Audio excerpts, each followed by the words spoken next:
Зэлийн амтны хүрээлэнгийн талаар мэдээ байна. Тэгэхэд ер нь хэд хэдэн амтны хүрээлэн байдаг ч гэсэн зэлийн амтны хүрээлэнгээр сонин сайхан ихтэй байгаа болохоор 2 3 мэдээ хүргэе гэж утсан. Маш олон янзын ховор амтантайгийн нэг нь Perisocephalus tricolor буюу монголоор би энийг орчуулах гэж нэлээд үзсэн. Тэгэнгүүт 3 өнгөт хөөндөө гэсэн тийм нэртэй. Өмнөд Америкийн тэр дундаа Амазон мөрний хойд хэсгээр нутагладаг шувуу байдгийн байна энэ амтны хүрээлэн. Тэгээд энэ шувуу нь Европын ердөө 3хан амтны хүрээлэнд байдгийн нэг нь Зэлийн амтны хүрээлэн гинэ.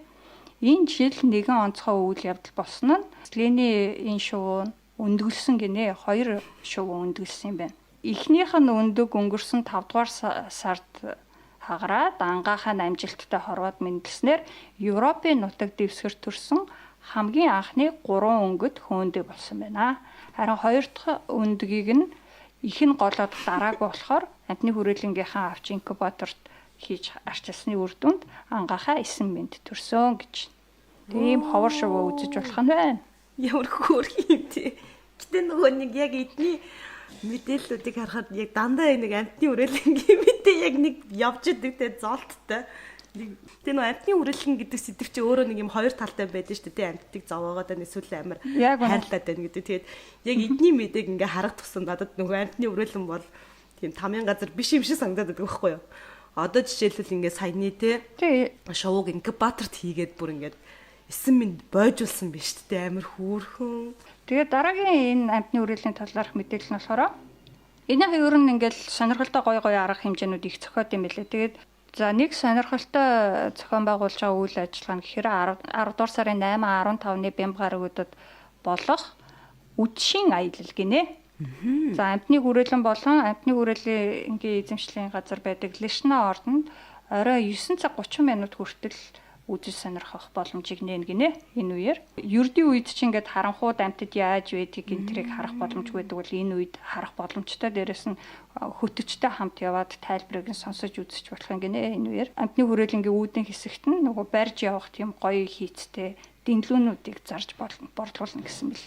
Хүүхдүүдтэйгээ очиход их сонирхолтой юм шиг байгаа.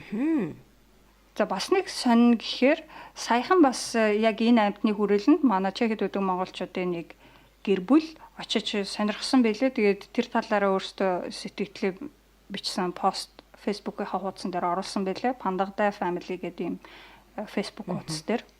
Тэгээд тэнд юу гэж бичсэн байсан бэ гэхээр уг амтны хүрээлэнд 1300 гаруй амтан байдаг.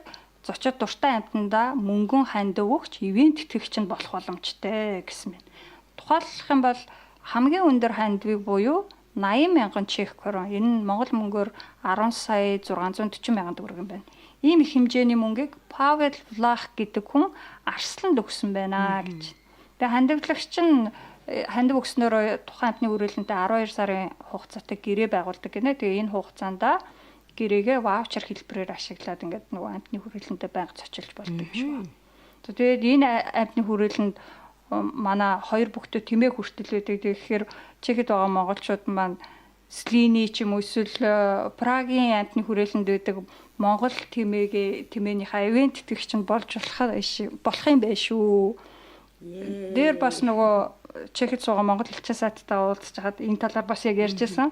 Прагийн амтны хүрээлэнд ч гэсэн бас ингээд хандивлагч болох боломжтой байдаг.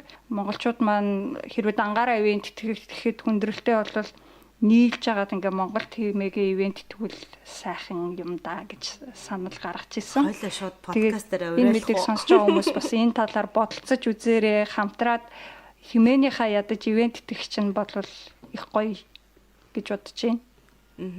Тэгээд манайхан бүгдээрээ ивент тэгч болохыг хүсэж байвал комент хийрээ, лайк дараарай, subscribe дараарай.